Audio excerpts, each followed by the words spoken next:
Bu CHI podcast. Po si ju shkoi kjo e diel?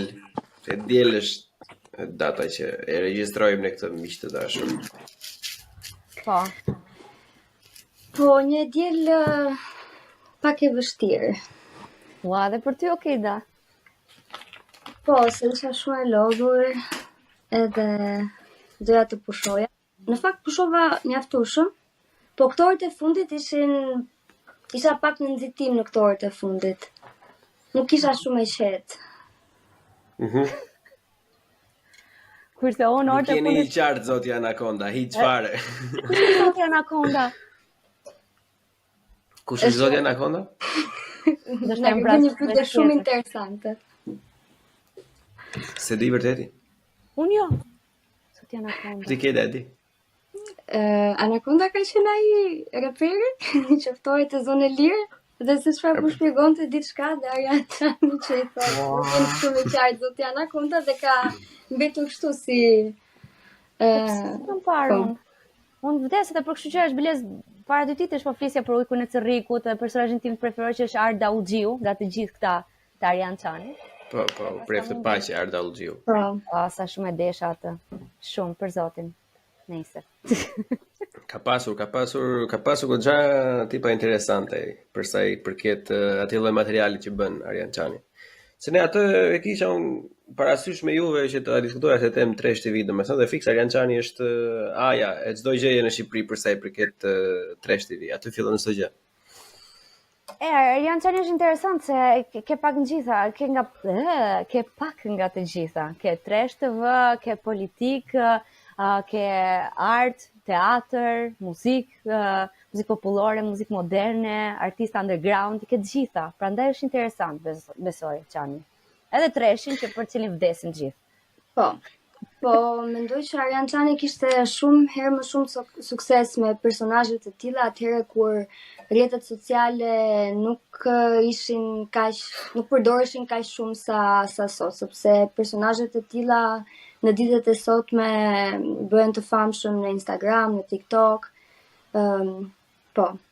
Por që Arjan Çani ka qenë... Mendoj se Arjan Çani ka qenë simbioza ta goxha, sepse Arjan Çani ka nxjerr, domethënë, pjesën dërmuese të klipeve që qarkullojnë, domethënë të atyre akoma, edhe nuk kanë për të vdekur asnjëherë dhe pastaj ata filluan u futën në Facebook-ra, në Instagram-ra, e doli TikTok-u pastaj që aty u mblodhën gjithë bashkë edhe jep. Po ti mendon që i bënte të famshëm Arjan Çani apo Arjan Çani i tërhiqte kur ata ishin duke u ngritur në rrugën e famës, se diku tërhiqnin vëmendjen, apo jo? Me sa di unë, domethënë që përveç nuk Arjan Çani një pjesë të madhe të tyre domethënë nuk e ka ftuar në mënyrë eksplicite se kanë qenë të famshëm diku, por njerëz domethënë dikush nga Durrësi për shembull i dërgonte një mesazh, "Ore është filani." Është Fisteku domethënë edhe merri aty e provoi. Ai aty gaze hare domethënë nuk e ka problem këto gjëra, kështu që kush e di, Arjan Çani ka një departament kastile për këtë punë. Kush janë njerëzit më të çuditshëm të Shqipërisë edhe ajo që shkojnë këtu. Megjithëse po ta vësh re sikur ka lëshuar dorën, tash që është futur keq politikës se ka ndryshuar dorën keq. Po, unë se kam ndjekur më, që kur bëra të pauzën e kaloj te ABC-ja. Asu nuk e kam ndjekur më, kështu që nuk jam shumë e mirë informuar për të tashmen dhe me çfarë merret Arjan Çani. Jam akoma shoh kështu video të vjetra, shoh Kasiozizon me Zhakun. Ajo është. Do ta marr aty, nuk e di si do e gjej anën atë Castro, nuk do e marr se s'bën një herë podcast, minimumi një herë. Po tani është kështu sobrej, tani është esull, nuk lëm nga ato të fortë. Jo, lëshon perla akoma, se pashun tek çfarë ka ajo. Një gotë Alketa Visius. Jo, Alketa Visius, që i thash Visius.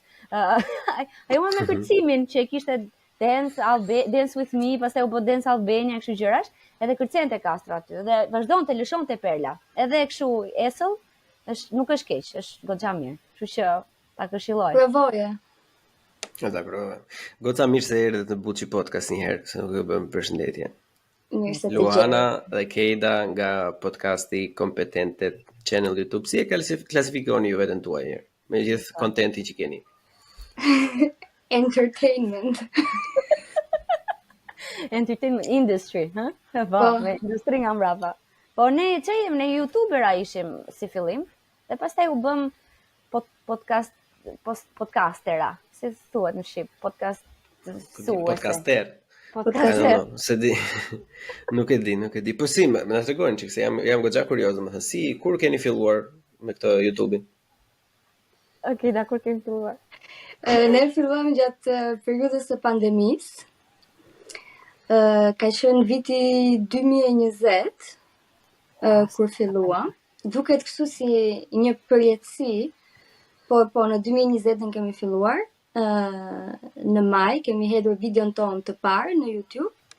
Dhe videoja e parë ka qenë për programin Përputhen. Pse Përputhen? Sepse ne ndiqnim Përputhen me shumë pasion, por nga aspekti i trash TV, por përpiqeshim t'i analizonim ato personazhet nga ana psikologjike, po çfarë traume mund të ketë patur ky, po çfarë traume ka patur ky, si po shfaqen, si po bashkëveprojnë me të tjerët, edhe i çunim njëra tjetrës mesazhe zanore në WhatsApp,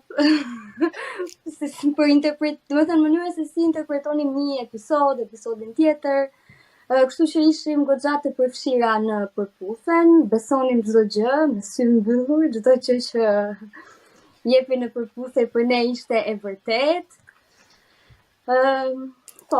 Luana, me Zore ashtu, unë do të thënë momentin e parë që e pash ishte mbas shumë kohë që YouTube më propozonte Përputhen, sepse në ato kohë jetoja në Gjermani, edhe nuk e di për ty Blion, po unë kur isha në Gjermani shifja shumë gjëra shqiptare.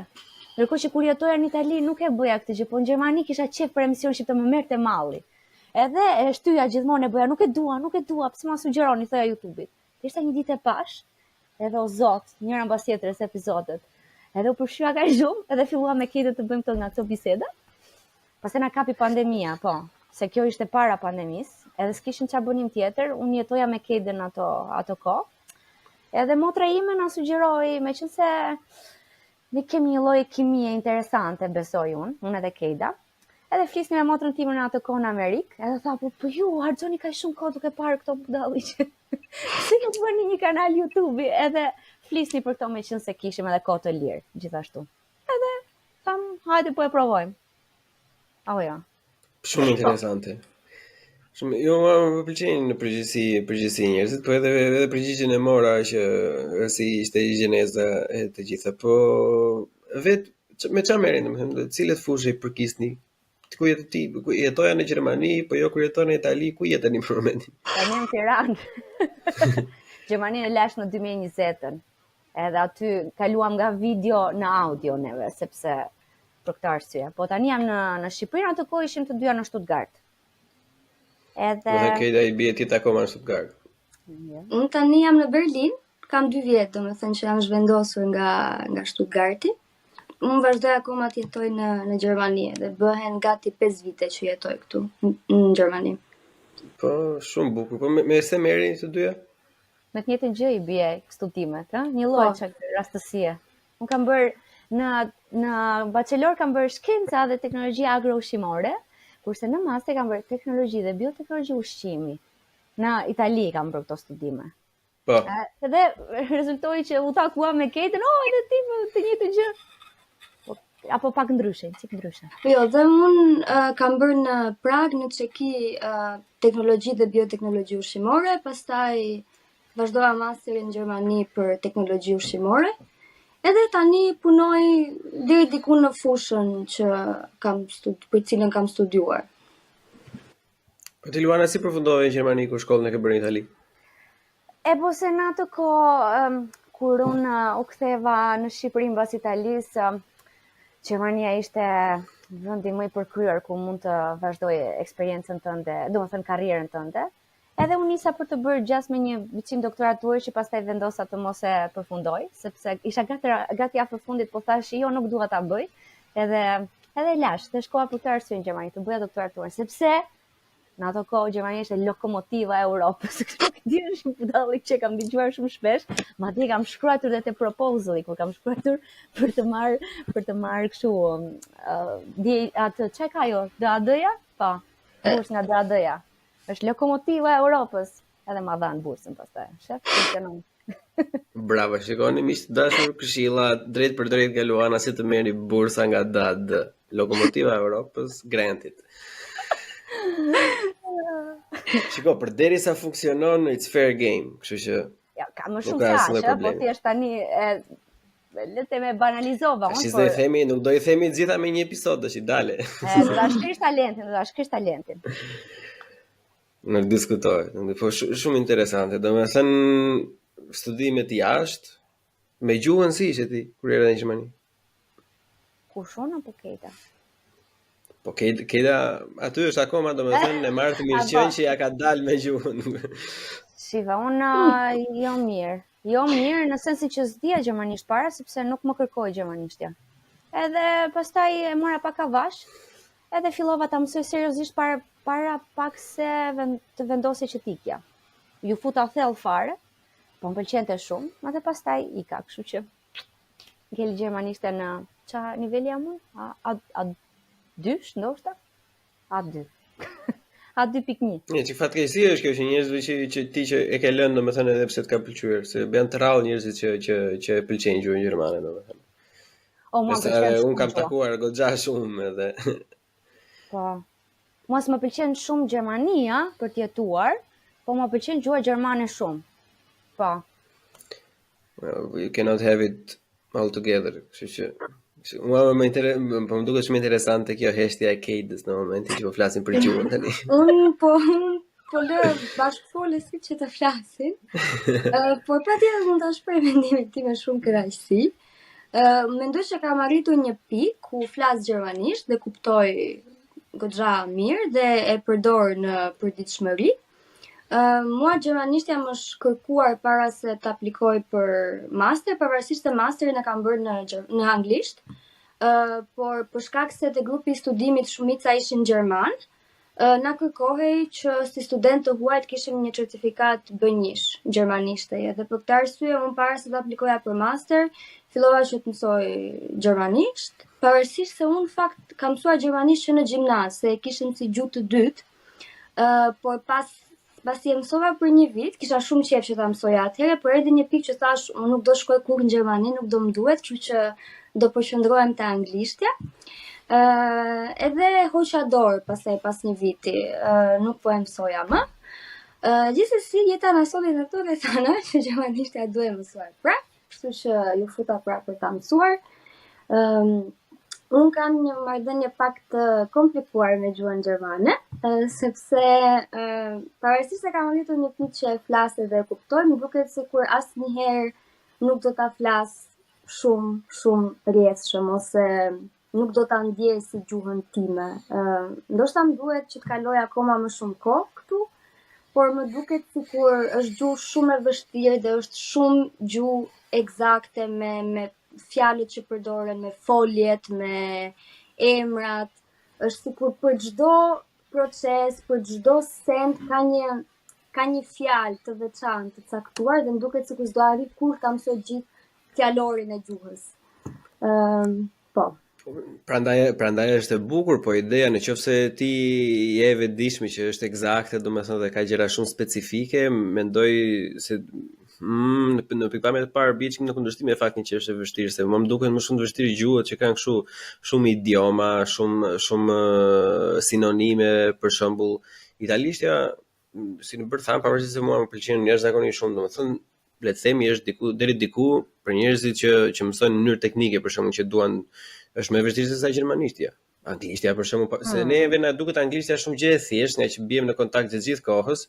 Po në fakt anglishtja ka jashtëzakonisht shumë idioma, ka shumë gjëra domethënë që kur ata i thon, nëse e ke mësuar anglisht me libër shkollë domethënë nuk e kupton dot. Kupton, kurse gjermanisht është kjo gjëja. Pik. Mbaroj. Mua ajo ka shqetësuar gjithmonë. Po, unë mendoj që është gramatika e gjermanishtës që është pak e lodhshme. Se është shumë e komplikuar, që është vërtetë. Po që anglishtja më shumë se sa shqipja apo italishtja? Aty afër jemi. Jo, italishtja nuk është e komplikuar nga ana gramatikore, më beso. Seriozisht. Anglishtja akoma më pak. Anglishtja është e vështirë për sa i përket idiomave dhe fakti që sa herë që i fut një preposition ose një for, up, on, mbas një folje ndryshon komplet kuptimi i fjalës e tjerë, por gramatika është realisht shumë e thjeshtë. Shqipja dhe gjermanishtja, pse duket gramatika gjermane shumë e vështirë? Po, shife, në radh parë ka 3 gjini. Mirë, ajo gjëja është tjetër gjë ajo. Jo, është tjetër gjë se është brenda.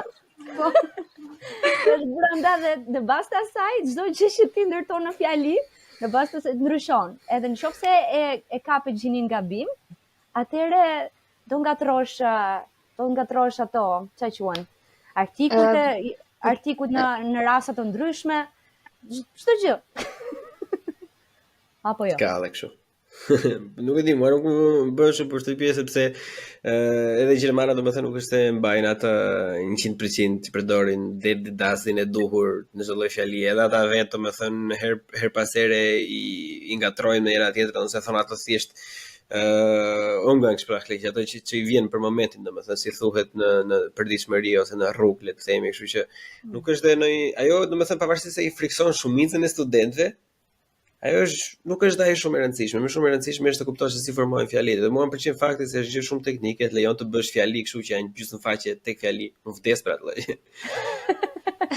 Mua gjithmonë dhe këto fjalit në gjermanisht më shqetëson fakti që kur ndërton një fjali të përbërë duhet ta vendosësh foljen në fund.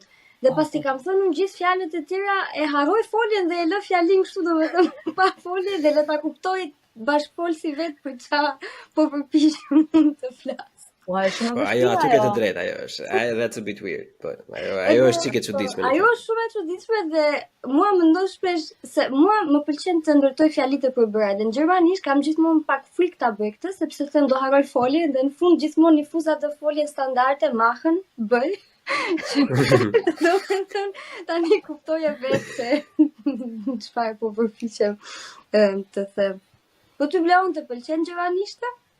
Jashtëzakonisht shumë. Mua shiko, unë kam një marrëdhënie shumë çuditshme, domethënë se mua më pëlqen italishtja, le të themi për shumë lloj arsye, që janë arsye romantike, arti, gjëra të tjera, plus kemi rënë edhe në kontakt më përpara me italishtën se sa gjermanishtën, më pëlqen shumë italishtja, po le të them me këtë periudhë të jetës jam tani domethënë vërtet e vëre edhe nga një exchange që kam pasur me atë profesionit tim, unë për gazetekëve teknike, siç është inxhinier i ndërtimit, edhe më besoj gjermanishtja ta thjeshtëzon jetën aq shumë sepse për çdo lloj gjë më të vogël ka një fjalë eksakte. Nuk ke nevojë të mendosh që çfarë donte të thoshte autori apo kështu jo ashtu fare. Është një gjë, ai ja thot pik, paroj. Ose të paktën ky është perceptimi im, se mund të jem dhe gabim, e kupton? Po që ju keni të njëjtën arsye për ta dashur shumë edhe për të bezdisur shumë. Shumë interesante, më pëlqen. Po italishtja të duket romantike?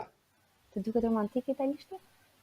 Normal, po më duket romantike, është mua më pëlqejnë zakonisht gjuhët që kanë tingull, domethënë. Dhe Gjermania ka tingull, por nuk e ka për art, e ka për kështu luftë, zakonisht. Po, për luftë, si jam dakord. Kurse italishtja është më ekspresive, domethënë, dhe ne si shqiptar që jemi edhe njerëz shumë emocional, që edhe nuk i kontrollojmë në pjesë më të madhe emocionet tona, domethënë normalisht që kemi tërheqje natyrale, ndaj italishtes besoj. Po, shumë melodioze. Edhe unë mendoj që është më romantike, nuk e di pse thuhet që frëngjishtja është kaq gjuhë romantike, unë nuk e kuptoj pse. Frëngjishtja është shumë e bukur gjithashtu, po italishtja është shumë më melodioze, se në përgjithësi ky tingull kështu grykori i rës. Nuk është shumë i dashur, nuk është shumë i ëmbël. Sigur ke zall në gojë. Më shumë. Come on. Qa bire po pi? Kjo gjëja që kam të gota tash është përlo, është diçka handcrafted, kështu është e Berlinit, nuk është aq e mirë. Nuk është aq e mirë, po kam një San Miguel këtu që e bleva thjesht ishin six pack, po prapë as kjo nuk është e mirë. Okay. You cannot have everything you want all at the same time. Kështu që po pse çfarë bire? Ti e fan se bira është ti? Unë deri diku, por kam qenë. Një kohë. Po, biles mbaj mend, po trisht të haj kam pas telefon tjetër në atë kohë, edhe më ka humbur, kam provuar një super birë që ishte e Berlinit, ku kam qenë Berlin para disa vitesh. Po ishte e mrekullueshme. Se më pëlqen në çdo vend që shkoj të provoj birrat lokale. po nuk e di fare çfarë emri ka, nuk e mbaj mend. E mbaj mend të paktën ku e ke provuar? Po në një restorant e kam provuar, restorant kinez. Po fikse Berlini që nga pra. Dhe pastaj e bleva dhe në supermarket se e gjeta dhe isha shumë e kënaqur. Provova disa dhe kjo ishte shumë e shishme. Ç'se na bëre kurioz keq fare tash kur shoh kjo bira e Berlinit shumë e mirë. Po nga që unë ekzaltohem shumë për gjëra që më pëlqejnë, duket si për kush e di si janë, ndoshta s'është ndonjë gjë, po se ç'më mbajt më sikur kishte një p brenda. Një p te emri. Nuk e di, ose ndoshta e kam. Beers that have a P. Po tashi në qofse ke fjalën për Berliner Pils. Jo. Ose Berliner Pilsner që i thon, të ishte shumë sad. Jo, Shqyr nuk e pasi për atë. Një fjalë, nejse, do ta gjej një ditë. Iku tashi. Iku. Fansat e birës e shkruajnë komente të gjithë tash cilën birë mendoni ju se Luana ka në mendje, është birë Berlini që ka një p brenda. Ndoshta e ka brenda.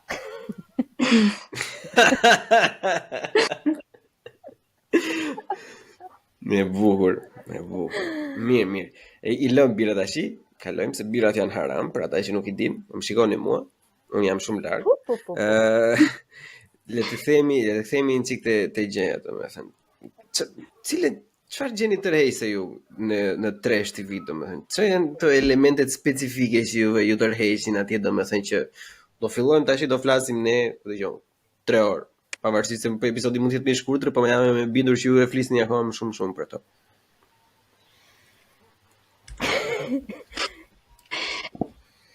Na ke tokseri si me go. Syzet. Po, çfarë na pëlqen në Trash TV? Unë sa herë që jam e lodhur nga përditshmëria dhe dua të shqetësoj pak trut, them pse të mos shoh diçka të thjeshtë, diçka argëtuese.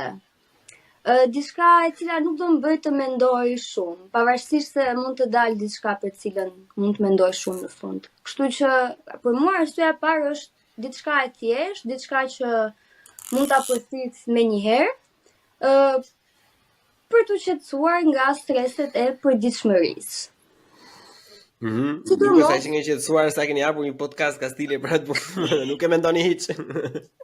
Jo, s'e thash, mund të ndodhë që gjërat të tilla që shohim mund të ndezin disa mendime në kokën tonë, siç ishte rasti që prej përputhen filluam të hapnim kanalin tonë në YouTube. Pastaj ka dhe diçka që kur këto emisione kanë një farë populariteti, të ngacmon ai krimbi për brenda, thua, po pse ka kaq shumë shikueshmëri ky emisioni?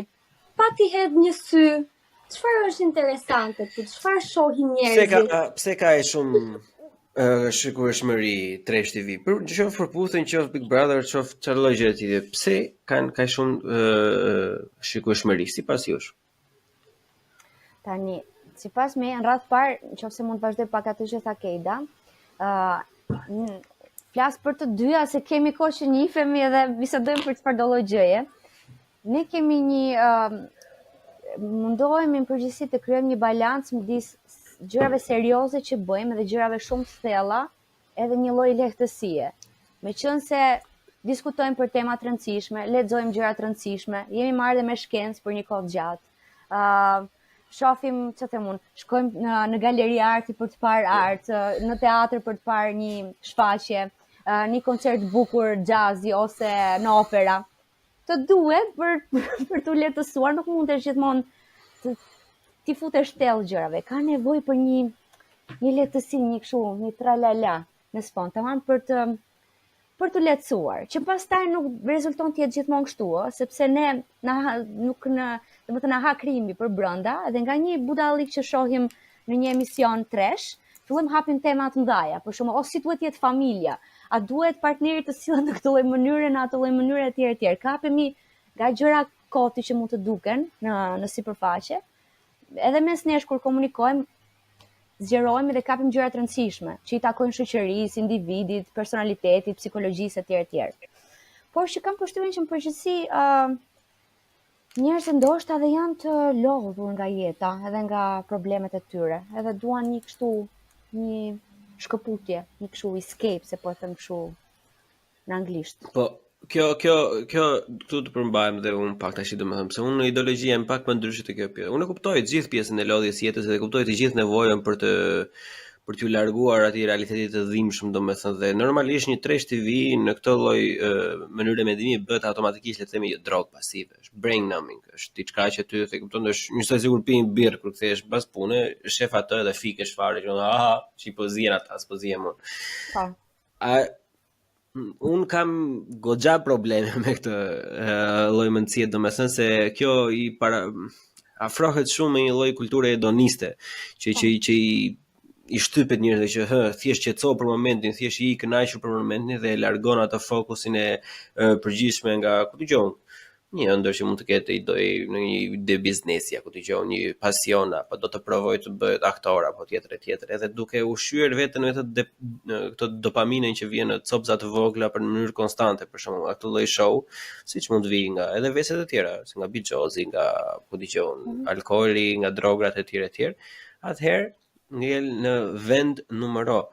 Plus që unë for the life of me e kam shumë të vështirë domethënë t'ia gjej minimumi diçka pozitive përveç kësaj që i ofron njerëzve diçka që nuk duan të mendojnë fare dhe të qetësohen, le të themi, që nuk është e vërtet fare, se vetëm të shikosh komente, domethënë çat tifozësh bëhen ata dhe sa përfshihen shpirtërisht, aktivizohen, domethënë aty e shpalosin të gjithë atë talentin e tyre të asaj si thon, fjalorit të artë që ata kanë rezervuar domethënë për raste të tilla. Më duket sikur nisen me faktin që s'do përfshihen, se dua të fiken, por në fakt pasoja është e kundërta, sepse ajo është rrethi vicioz ku ata futen dhe që mban atë lloj programi me aq shumë shikime dhe që vazhdojë të transmetohet, domethënë. Dhe më duket sikur është një kështu si tip kurthi. Po është shumë vërtet që tip kurthi duhet të kesh imunitet që të mund, besoj që ne e kemi. Ju besoj, jam shumë e sigurt që e kemi. Të kesh imunitet do që do thotë të jesh ndërgjegjshëm për kush je, çfarë bëhet me jetën tënde, të jesh kontakt me mendimet e tua, me ndjenjat e tua, me lidhjet që ke rreth rrotull teje. Edhe të jesh introspektiv, të dish se çfarë po bën, që pastaj të dëgjosh këto budalliqe, ti shohësh, të kënaqesh dhe mos të ndikojnë, edhe të mos mpijesh. Duhet të kesh imunitet, dhe ç'është e vërteta, pjesa më e madhe e njerëzve nuk e kanë. Dhe është totalisht kjo që thuat, jam absolutisht dakord, është komplet mpirse. Edhe në shumicën e rasteve njerëzit që kanë një farë ideje, ke parasysh kur qëllon hapet një debat për një temë caktuar. Çfarë them unë, vajzat që debat që u bën Big Brother, vajzat që shkojnë në përputhen janë të përdala. Muhabet kot. Në shumicën e rasteve, pavarësisht se ndoshta moderatori në këtë rast Arbana përpiqet ndoshta të bëjë një farë edukimi ose të lejoj të gjitha palët që të shprehen, si përfundim njerëzit përçahen akoma keq se sa ishin më përpara, në llogoret përkatëse. Domethënë ato këto janë përdala, edhe unë kështu do mendoja, nuk kam për ndryshuar mendim, ndërkohë që janë të tjerë që janë më liberal, domethënë nuk ndryshon asgjë kur muhabetin, dhe siç është e vërtetë ajo që theti që është kurth. Duhet kesh bërë punë shumë serioze me veten, që ti shofësh to dhe të mos budallipsesh, në thonjza. Po, zakonisht domethënë to trash TV paraqesin domethënë konflikte kështu të dramatike që në shumë herë njerëzit, domethënë të paktën ata që kanë një çik skepticizëm, mendojnë se janë domethënë të bëra ose të janë në skenar, domethënë etj. Mendojnë se ndonjëherë thjesht e kalojnë këtë gjë, mendojnë se ndonjëherë është shumë e dukshme ose shumë e dëmshme për publikun ose shumë e dëmshme për karakterin që është pjesë e kësaj drame. Po patjetër, skenaret që bëhen në këto emisione, sidomos në emisionet shqiptare, në shumicën e rasteve do thoja unë, i kalojnë kufinë e normales dhe vërtet i vënë dhe ata personazhet pjesëmarrës besoj në vështirësi, sepse në ditët e sotme çdo gjë që shfaqet në televizion, shfaqet automatikisht në rrjetet sociale dhe çdo gjë çfarë tregohet në rrjetet sociale mbetet. Pra një personazh që shfaqet negativisht për shkak të një skenari do mbetet për një kohë të gjatë një personazh negativ. Dhe skenaret e tilla në fakt bëhen, për mendimin tim, ja bëjnë në mënyrë shumë të tepër, teprohet goxha. Por ata që krijojnë skenaret mendoj e bëjnë me qëllim këtë gjë dhe zgjedhin pikërisht ato konflikte që dhe do tërheqin më shumë vëmendjen e publikut, sepse ata e dinë se çfarë u intereson shikuesve, çfarë i intereson shikuesit mesatar shqiptar. Kjo është fillimisht problematika që e shohim me të se ata inkurajojnë që gjithkohës, domethënë këto si thonë sensacionalizëm, domethënë diçka që të ndezi, që të jetë barut të gjithkohës, domethënë dhe shumicën e herëve, me sa unë ka parë shumë pak, më shumë për shembull këtë përputhen kanë parë le të themi diku te një 7-8 episode, nga 2 nga 3 nuk e mbaj mend se kush ishte fiks. Edhe Big Brotherin ti ke parë nga 3. Nga 3 ne s'kemi parë se pas ndodhi një skenar shumë i famshëm atëherë të përputhen 2 e hoqëm dorë dhe nuk aty po shumë vonë Bleoni të 3. Me duket se 2 është ajo që e fut njëra me plëm, nuk e di unë, që thaja për 5.000 lekë, I don't know.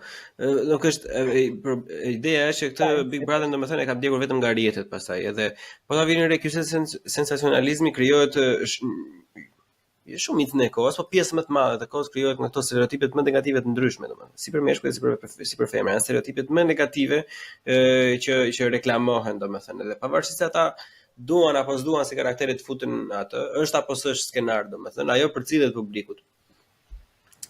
Edhe siç e the ti Luana përpara, e kam parasysh nuk ka çdo njeri kapacitetin për ta ndarë shapin nga sheqeri tash. Ata me ai shumë fëmijë sa e shohin atë, domethënë siç u bë atëherë me përpullin që kur vinin ata për qytet e bëj si indi, domethënë që ishte shumë sad një moment ta shifje, normalisht do sillen në atë lloj mënyre si fëmijë. Po, ajo diskutohet, por nga ana tjetër shife, unë nuk e di a është e vërtet, por që këto stereotipat që promovohen kanë edhe sukses sepse përfaqësojnë pjesën më të madhe të popullit shqiptar. Pjesa më e madhe e popullit shqiptar është si Luizi. Prandaj Luizi është super fenomen. Unë mendoj që këta prandaj bëjnë suksesshëm sepse njerëzit shohin veten e tyre në një farë mënyrë të përfaqësuar. Edhe shumica e këtyre personazheve të Trash TV janë njerëz që nuk dinë të komunikojnë, janë pak harbut, nuk janë shumë të edukuar, kanë ideale të një lloj natyre që përfaqëson është sipas qyr në një farë mënyrë e mesatares shqiptare. Edhe për mendimin tim, për këtë arsye edhe ndiqen. Domethënë nuk besojnë që ky stereotip, ti mund thuash tani, okay, po ne që kemi në dorë mediat, pse mos të propozojmë diçka më të mirë, në mënyrë të tillë që njerëzit ta shohin edhe të ndoshta të zbulojnë që ka aspekte interesante. Bëhet edhe kjo, por njerëzit kanë tendencë të mos e ndjekin se ka programe të mira gjithandej, ku të duash. Edhe në kanalet italiane, me qënë se ti ke ndjekur, programet më të bukura dhe interesante dhe edukative janë te Rai Treshi, në ora 12 natës, a kupton? Kurse në Prima Serata, që i bie në ora 9, bababum, sherr, etj. Kështu që është një fenomen i përgjithshëm, nuk kemi ne në përgjithësi. Njerëzit janë shumë pak ata të cilët duan të përmirësohen. Kam përshtypjen. Është e mundimshme, është e lodhshme, jam rehat, jam mirë kështu si jam. Pse duhet unë tani të rrit të mësoj të vras mendjen për okay, si mund të bëjmë njëri më i mirë, si mund të edukohem, çfarë mund të mësoj të re. Është e lodhshme, është punë ajo. Po ja, Luana, shikoj të jap një shembull këtu. Nëse mban mend atëherë ato që unë kam parë ka qenë 1 dhe 2 duket Big Brother. Atëherë kur ka qenë risi në fillim, domethënë. Po ta vi re për të gjitha gabimet që ata kishin. Për të gjithë, le të themi, mangësit, apo edhe këto stereotipet, atë ka pasur stereotipe, nuk është se ka qenë tani. Po para fare atëherë ishin njerëz të thjeshtë. Edhe e dyta ka pasur edhe përzierje, se ishin njerëz që vinin nga Italia, nga Anglia, e kupton, ishin njerëz që si kishte dëgjuar asnjëri më përpara, kishin aplikuar, ishin futur atje, çdo secili sillte diçka të mirë, diçka të keqe. Kurse në këto dy të fundit që kanë dalë, domethënë janë njerëz që njësoj si çdo lloj si stereotipi më i keq i shqiptarit, domethënë që do të tortë vetëm për vete, edhe ka qenë këngëtar, ka qenë aktor, do futet në reality show, do bëj edhe këtë gjë tjetër, do marrë edhe një mision nga mbrapa, do bëj edhe një film, domethënë të uzurpoj komplet hapësirën publike. Edhe normalisht nuk e fornizon atë le të themi masën me karaktere të reja. Qoftë edhe Trash TV. Nuk kam asnjë problemi unë me fenomenin se ekziston kudo, edhe në UK Love Island është një nga më të ndjekurit ever. për atë punë, domethënë ashtu e do njerëzimin rregull, jepjani, s'ka problem. Nëse ka kërkesë do jetë një supplier gjithkohës. Po ideja është që këtë më duket sikur domethënë jam duket, po është vërtet që kanë hequr dorë fare nga çdo lloj risie, domethënë, dhe janë gjithë kohës drejt klikut, gjithë kohës drejt centit të fundit që ata duhet të bëjnë. Anë duket pak fatkeqësi që ne nuk kemi as njerëz, as regjisor ose krijues, producent të showve, domethënë, që të paktën të ndërmarrin një risk të sjellin diçka të re. Ore ti fusin një spice tjetër, domethënë, po vetëm me receta. Mund ta bëjmë të njëjtën gjë, që të jetë Trash TV, po ta bëj pak më ndryshe, të sjellë një risi, të sjellë një krijim, diçka që është prona e tij intelektuale, domethënë. Ta kanë hequr dorë nga çdo lloj gjëje. Po në fakt gjithmonë perëndimi merret si model edhe për këto programet. Qoftë për Puthen, qoftë Big Brother apo Love Island, këto të dy programet e fundit janë gjithashtu programe me patent. Dhe ne kemi gjithmonë syt nga perëndimi dhe duam të krijojmë emisione Trash TV të tilla që krijojnë dhe perëndimi. Pastaj për sa i përket krijuesve që të marrin përsipër rrezikun edhe të krijojnë diçka që është risi, në fakt ka në televizionet shqiptare. Ndoshta Trash TV nuk e di, besoj se jo. Kjo do ishte vërtet diçka e re, do ishte risi. Po për shembull ke seriale të krijuara nga shqiptar. Tani ja shikojnë ato aq shumë sa të shikojnë Big Brother edhe për Puthen apo emisione të tjera. Normalisht që jo. Ja për shembull ka Moza Ahmeti, unë se dia, ka një emision kush e di sa interesant ka qenë, po e zbulova para pak kohësh te RTS-ja. Që Moza Ahmeti vetëm ta dëgjosh të flasi për jetën e saj në përgjithësi është super cool, po që nuk e dia dhe nuk e kam ndjekur ndonjëherë. Nuk ka gjëra të bukura dhe po për sa i përket Trash TV-s kam përshtypjen ata të cilët bëjnë këto lloj programesh janë të tërhequr nga leku, nga e shikueshmëria dhe pse duhet ai zotëria të rrezikojë dhe të vrasë mendjen të krijojë diçka që është cilësi, domethënë që është trash, që është budallik në fundit, nuk ka vlerë artistike, kur ka receta që janë funksionale, që janë provuar që prodhojnë lek. Atëherë, meqense unë për qëllim kam nuk kam të krijoj art ose të edukoj, edhe dua vetëm të krijoj rrëmuj, ja ku i kam, po e blej, po e praktikoj në Shqipëri. Sepse një person që do të jetë kreativ, ndoshta zgjedh një rrugë tjetër për të qenë kreativ. Kam përshtypjen unë. Po unë do të ndalem pak tek ajo që tha Keita përpara, domethënë që marrim nga perëndimi. Dhe kjo është e kuptueshme, domethënë. Unë para shumë kohësh kam bërë një monolog që kam shkruar sfungjeri, sepse unë atë besoj që ashtu jemi ne si kulturë, domethënë. Se nga që jemi të varfër edhe ignorant, rediku, fatkeqësisht etj. Unë kam shkruar atë monolog sfungjeri për vetëm një fakt, domethënë se vetëm të gjëra që ne marrim nga perëndimi janë këto Trash TV, domethënë është njësoj si sungjeri që kur e kalon te pjata vetëm pisliqet një, se pjatën e pastra ngel atje, nuk diskutohet. Edhe ka një lloj disbalance po ta vini re në televizionin shqiptar edhe në gjitha, nuk po ndaj as RTS-ja as Leshi Preshit, domethënë se RTS-ja ka pasur personazhe TikTok-u vetëm për të ngritur shikueshmërinë për atë punë. Po që në këtë mënyrë që është duke u zhvilluar në Shqipëri, për shembull ka një lloj disbalance, kupton, sepse në këto western world, domethënë komplet ka dhe gjëra me shkencë, ka kështu quiz show, e kupton, këto Who Wants to be a Millionaire, ka një gjë tjetër, ka talent show, shumë herë më shumë se talent show se sa ka në Shqipëri. Edhe ne të themi të drejtën, një gjë që duhet të jemi krenar, nuk është se kemi pak njerëz që kanë talent. Ne kemi njerëz që kanë, domethënë kemi një masë të madhe që ka talent. Se sa talent ka është tjetër gjë pastaj. Domethënë ka shumë, ka pak, do të punoj, është tjetër, por ne kemi një masë të madhe, ne nuk kemi mjaftueshëm.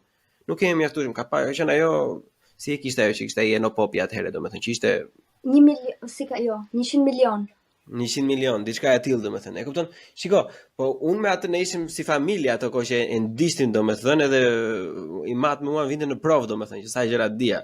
Se jemi me çik freak nga kjo ana. Po na hapi ca kujtime që nuk e dija që e kisha akoma në kokë. Nuk e din që se ju kujtohet edhe kutia e fundit me Enkel Demin. Ja, pra, ka qenë një emision të shtunave te Top Channel Extreme, se si e kishte ekstreme apo diçka e tillë. Nuk kam parë. E di që ka qenë te Top Channel, por nuk e kam parë. E ke parasysh ka qenë ai që njihet ai, është figurë publike që pak të polak shumë me syze, është intelektual i njohur domethënë i televizionit. Edhe më thënë atje shikoja gjëra domethënë që në Shqipëri atëherë asu ja kishte ide fare domethënë që what the fuck is going on. Ishte shumë interesante domethënë edhe ne kemi shuar zakonisht shumë gjëra nga ato, shumë fenomene, shumë gjëra, këto gjitha ato që tani janë virale në për TikTok domethënë i jepni ato emisione atëherë. Edhe mua kjo më bën problemi se që do ekzistojë nuk do diskutohet edhe unë nuk kam asnjë lloj të drejtë të them që duhet të hiqja apo duhet të ri. Nuk diskutohet fare, po ajo çfarë më shqetëson mua është që ka disbalancë valla. Ka disbalancë jashtëzakonisht shumë të madhe. Ndoshta është teksuar në fakt, ke të drejtë. Po, se në fakt dokumentar, historik, shkencor, të ndryshme ka edhe po të kesh platformat si Tringu ose Digitalbi. Plot, sa të duash, mund të kalosh në një kanal në tjetrën e të përzgjedhësh çfarë tematike preferon. Po ndoshta në ato që quhen televizione kombëtare, nuk ka dhe aq. Ndoshta një kohë ka pasur më shumë.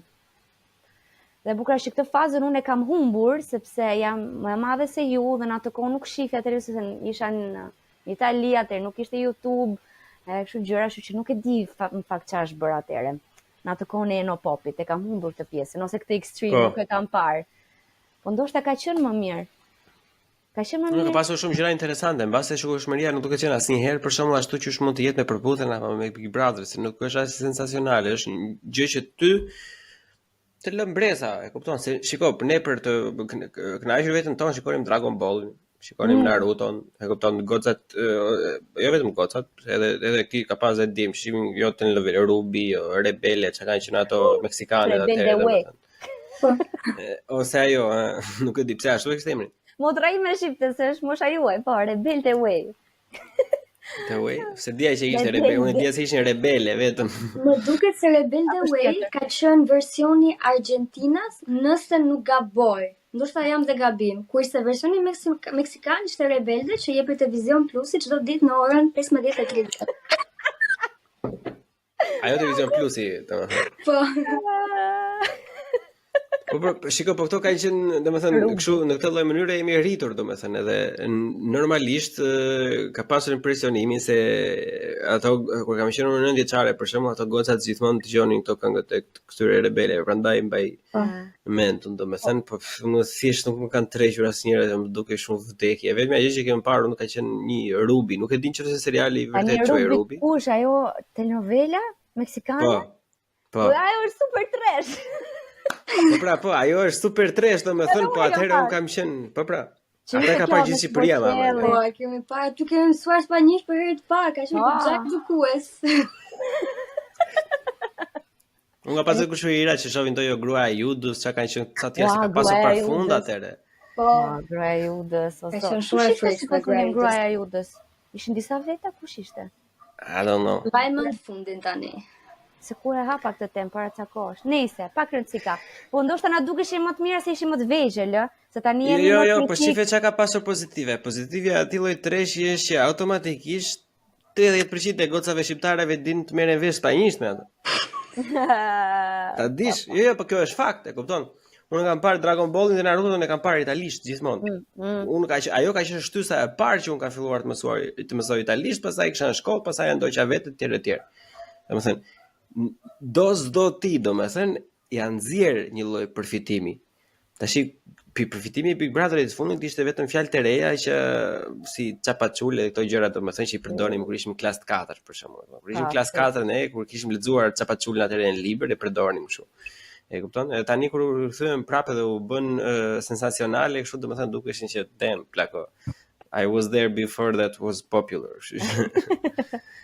Po, në fakt që është vërteta, një nga arsyet pse mua dhe më tërheq, unë se kam parë Big Brotherin asnjëherë në jetën time, se pash vitin e kaluar, edhe nuk e di ç'a ndodhi.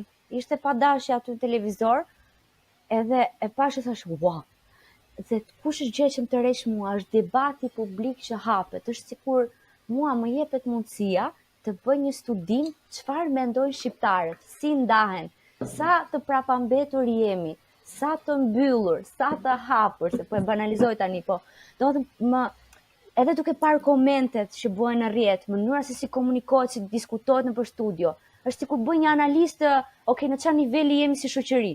Çfarë është e rëndësishme për ne, çfarë nuk është e rëndësishme. Është për mua një studim i vendit tim. Pikërisht pra, edhe ke shumë të drejtë sepse ai lloj debati dhe ajo analize e thellë dhe jashtëzakonisht shumë kështu, si thonë, e përgjithshme, domethënë nuk bëhet as për gjëra politike në Shqipëri, e kupton? Pra, as për taksat e veta nuk interesohet njëri ai shumë. Jo, ne jam shumë dakord, po e ka në një farë mënyrë e bën e kryen funksionin e vet. Është diskutohet, ka të drejtë një vajzë që të mund të shoqërohet me një djalë përpara se ta di unë të lidhet seriozisht, për afus kot, po marr një shembull. Edhe fillojnë aty. Fillojnë njëra palë që shprehet në një mënyrë, pala tjetër që shprehet në një mënyrë, edhe unë bëj një kështu si për kokën time, edhe së bashku kur bisedoj me Keiden, është që observojmë që në çfarë niveli, në çfarë stadi janë shqiptarët. Apo jo? Po, domethënë me këtë merremi ne sa herë që shohim diçka të këtij lloji. Dhe mendoj në qoftë se emisionet të tilla ndezin diskutime të tilla, nuk është diçka totalisht negative, sepse ne mund të ndajmë mendimet tona, mund të mësojmë nga njëri tjetri, por problemi është që njerëzit përfshihen më shumë se ç'duhet dhe kanë mlefe të tjera, edhe nxjerrin që t'i shkruajnë aty kundra personazheve, gjykojnë, përdorin një fjalor as Keda, bëu çik specifike, mos më fol se di Rama tash, bëu çik specifike, domethënë që çfarë gjëra se këshia nxjerr, çfarë mlefesh nxjerr, çfarë janë problemet në shoqërinë shqiptare. Hajde, se e dimë që me meshkujt e kesit, përderisa ajo përmendi Luizin përpara normalisht. Jo, e kisha vërtet në përgjithësi, sepse personazhet femra, për shembull që marrin pjesë në Trash TV, do gjykohen për çfarë do lloj gjëje që thon. Po dhe meshkujt do gjykohen për çfarë do lloj gjëje që thon. Po pse mos të gjykohen? Në qoftë është një gjykim i shëndosh, shumë mirë, por mënyra se si shprehen gati 80% e njerëzve në komentet.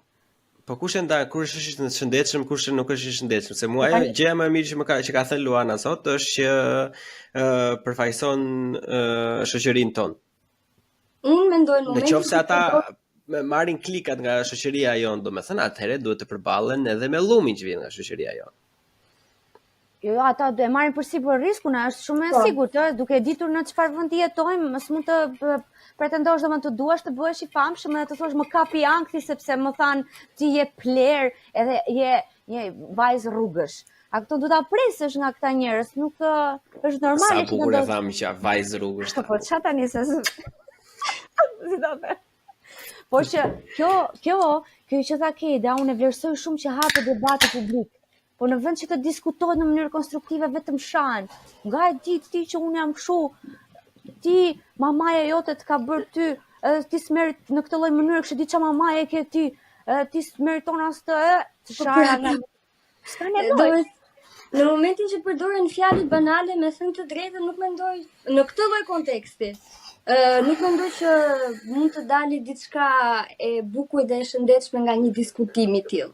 Nëse ne, për shembull, diskutojmë, a duhet të bëjmë fëmijë në këtë moshë, a duhet të martohemi në këtë moshë, siç u martua Luizi me Kiarën, a duhet të martohemi pas 3 muajsh, pasi kemi qëndruar 3 muaj me dikë, dhe fillojmë dhe tregojmë përvojat tona ose mendimet tona dhe dalim në një përfundim, atëherë është shumë bukur, nuk shoh ndonjë efekt negativ të Trash TV, por nuk mendoj që të gjithë e shohin kështu.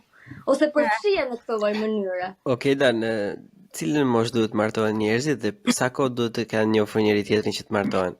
Shiko, njerëzit mendoj duhet presin pak më shumë se 3 muaj. Minimumi 4. A ti nuk beson në dashuri me shikim të parë?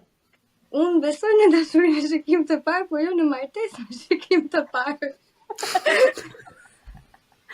O zot, si njani që kanë të pytjet se nisa, më që Allafi, nisa Love Island, e nisa ta shifja. Edhe, si që ca pytje që bëjnë ta njerëz, e them, drishtaj, po këshu, ky është edhe kurioziteti jo në fillim fare me përputhen. Si njifen njerëzit në Shqipëri? Imagjino ke gjithë ato vite që nuk jeton në Shqipëri, edhe ke të tjera lloj marrëdhëniesh, njifesh me njerëz që nuk janë shqiptarë kryesisht, edhe si bëjnë këto datet, se tani përdoret kjo. Si njifen çuna dhe goca në Shqipëri, dhe ne ishim kaq kurioze, edhe shpërit ca pyetje idiote edhe te Love Island. Çfarë lloj mashkulli të pëlqen ty? Çfarë pyetje është kjo? Dhe çfarë lloj femre, çfarë lloj pyetje është kjo? Domethënë nuk e di, nuk e Unë se kuptoj. kuptoj pse e bën këtë pyetje në këtë moment. Je xheloze? Ha? Je xheloze? O zoti, nuk e di domethënë, është shumë çuditshëm. Ose për të vazhduar këtë që tha Luana, kjo përgjigja standard në përputhjen 2 ishte dua dikë me karakter të Të fortë. fort. Ose një mashkull që e di çfarë do në jetë. Sepse unë e di çfarë dua në jetë dhe jam shumë e sigurt. Po si e di çfarë do në jetë?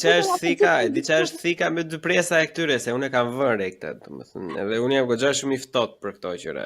Sepse këto thonë që një mashkull, kur dua një mashkull që e di në çfarë do në jetë, kur i qellon 1 në 10 meshkuj që thotë di çfarë dua, unë dua një grua që ta mbaj në shtëpi të më live të më gatuaj, dhe thonë që ti je pler. Me drejtë e tyre. E kupton, po që tani ti ose e do që ai do, që ta di çfarë do, ose se do. Tani ai e di se çfarë do dhe ti po e gjykon për atë çfarë do. Është aq cinike, domethënë, aq patetike si gjë. Kupton, kush njihet njëri tani eksperjenca unë nuk e di se si është dating life për juve, po me çka kam kaluar unë domethënë, nuk ka qenë asnjë date i bukur kur fillon do dalim në date. Ne do dalim nesër, do vemi në date. Ajo është shumë fucking weird, e kupton? Ajo thjesht ndodh plak. E kupton mirë aty ju e njeh atje, e njeh këtu, pastaj del ikën atje. E po kjo është për ty që sepas këtë vështirë që të njohësh au, se ka ca njerëz që kanë shumë vështirë. Edhe bëjnë kështu arrangements para, për shembull, që shkon në dating app, për shembull siç bëjnë shumica amerikanëve dhe do dalin në date, sa ku do njihen ata të shkretën. A kupton më gjithë ditën. Unë kam atë të jashtëzakonisht shumë seksuar dhe unë as nuk e mbaj veten as për ku dëgjon në një person që ka pasur enriched dating life, asnjë lloj gjë, domethënë, po kam ke se duket. Jo. Nuk e di pse nuk ka dalë një nam i keq në për TikTok, po fare, domethënë se unë jam shumë kundër kësaj gjë. Unë më pëlqejnë shumë gjëra natyrale, domethënë dhe gjëra e pashtirur, pa i harxuar kohë njëri tjetrit, pa e vënë njëri tjetrin në kushte, pa ja thënë jo po ti je perfekt, po mos të kishe këtë, jo këto e kupton se janë gjëra idiote për shembull. Ke pasur çfarë mashkullit, plako. Më duket se është mashkull, nëse ti je një mashkull që e pyet gocën se çfarë mashkullit pëlqen në date, është pak që really. Po më duket se e bën me vërtet. Ti duhet të jesh mashkulli që ajo pëlqen, dhe ti nuk do të interesoj fare se çfarë i pëlqen asaj, sepse ti duhet të reklamosh veten që ta bësh atë të mendoj që ti je mashkulli që ajo pëlqen. Çfarë kuptimi është kjo? Jo, po më thuaj ti mua çfarë pëlqen, që unë pastaj të sillem sikur jam ai që pëlqen ti. Po kot fare një që çan këto pyetje Robi nuk njihet kështu. Thuhet, "Okay, një pyetje më mirë për ta njohur një person është çfarë ke bërë dje?" Po. Seriozisht, që ta dish çfarë lloj jete bën dikush. Kush është gjëja më e mirë që ke ngrënë javën e kaluar? Çfarë ke bërë dje ti, Luana? Ua, të mbahet mend. O zot, çfarë ishte dje? Jo, dje kam mësuar gjithë ditën, se kam atë provimin nesër. Gjithë ditën kam mësuar dhe pastaj për të më zënë gjumi pash në vaj. A qa brezi jemi ne për të më zënë gjumi pash në vaj. Jo, pash një film, jo, e ngatërrova. Pash një film që e kam parë 100 herë, pse kështu, nuk e di kot. Edhe Knocked Up. Po na e thuaj. Po film koti, më film kështu. Po na e thuaj tash. Knocked Up me atë Seth Rogen që okay. Që kalon një natë me këtë vajzën që Kathleen Hale, si e ka jo emrin, edhe ajo ngel shtatzan e tjerë, po ka shumë batuta brenda. Edhe Keila që nuk besonte në martesë me shikim të parë, ajo shtatzan me shikim të parë, shikon ti? Rion. Është një film kush e di se çfarë thjesht. Qa janë problematikat më të mëdha, domethënë shoqërisë shqiptare, pastaj me që dalim nga Trash TV dhe jo pasyra drejtë shejtani. Çfarë mendoni ju domethënë që janë hajde 3 njëra 3 tjetra?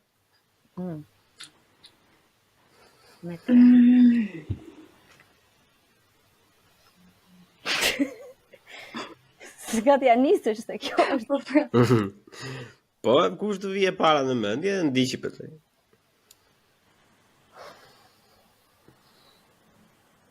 Ku mendoj shumë, do të thënë që s'ka probleme. Jo. Ndoshta kjo është shumë që ka probleme. Po përplasin gjitha për njerëz, po në çfarë aspekti e ke fjalën se Shoqëror, vetëm shoqëror. Ekonomike, politike dim ne. Ekonomike, politike jo. Okej. Jo. Letë si që u lodhëm, i bën fevziuat. Ne i bëjmë më mirë se fevziu. Po, nuk jemi qeros. Do t'jesh qeros për të punë. Në për të mendohem pakun. Po, pra. Shoqërore. Kejda, se ti i the ka shumë. Hajde, çfarë të shqetëson ty? Mua më erdhi një në mendje e para, që më erdhi në mendje. Zonjusha dhe dashura, jemi në Buçi Podcast, nuk keni nevojë të përmbledheni fare. Shpërhapu. Po, patjetër. Atëre, për mua, gjë që më kujtua, është ky problemi i dukjes, si të dukurit, në një farë mënyre, që është shumë e rrënjosur tek ne. Është më rëndësishme të dukemi në një farë mënyrë se sa realisht jemi në një farë mënyre. Edhe shumë problematike sepse në rast parë nuk njohim asnjëherë veten. Cilat janë nevojat tona, dëshirat tona, ëndrat tona etj. Edhe ku duam të arrijmë. Përpiqem thjesht të marrim të huazojmë një imazh që supozohet i suksesshëm dhe i pranueshëm, edhe e bëjmë tonin edhe paraqitemi në atë lloj mënyre. Edhe kam përshtypjen ky është problem serioz. Për mendimin tim. Një nga Luana tash, Kejda ti. Tani shpresoj që kjo që do të them të kualifikohet si arsye, si problematik shoqërore. Unë sa herë që shkoj në Shqipëri, më duket sikur më mungon pak jetë kulturore. E kuptoj shumë mirë atë dëshirën tonë për të shkuar në kafe, edhe për të bërë çdo gjë në kafe, qoftë të mbyllim dhe kontrata pune në kafe. Okej, ndoshta është pjesë e rrënjosur në kulturën tonë. Por do doja që të kishte më shumë aktivitete kulturore, më shumë shfaqje teatri, më shumë kinema. Unë jam nga Elbasani dhe në Elbasan nuk ka prej vitesh një kinema. Përshëndesim Elbasanin. Nëse ne duam të ikim në kinema, duhet të ikim te Tegu. Po, edhe nuk ka hapësira të tilla kulturore, kreative, qoftë të shkosh të lexosh një libër, bibliotekat më duket sikur janë jashtë funksionit, paktën flas për Elbasanin, sepse kjo është pika ime referencës. Më duket sikur askush nuk e di dhe ku i bie biblioteka, nuk ka aktivitete të tilla dhe më duket sikur do ishte pak më bukur që të kishim më shumë ofertë kulturore, ku dhe njerëzit të frekuentonin ambiente të tjera përveç kafes. Ndoshta dhe ka, dhe ndoshta unë jam gabim, sepse nuk jetoj në Shqipëri, por edhe nëse kam duket sikur nuk reklamohen. Mjaftueshëm. Siç duhet mjaftueshëm.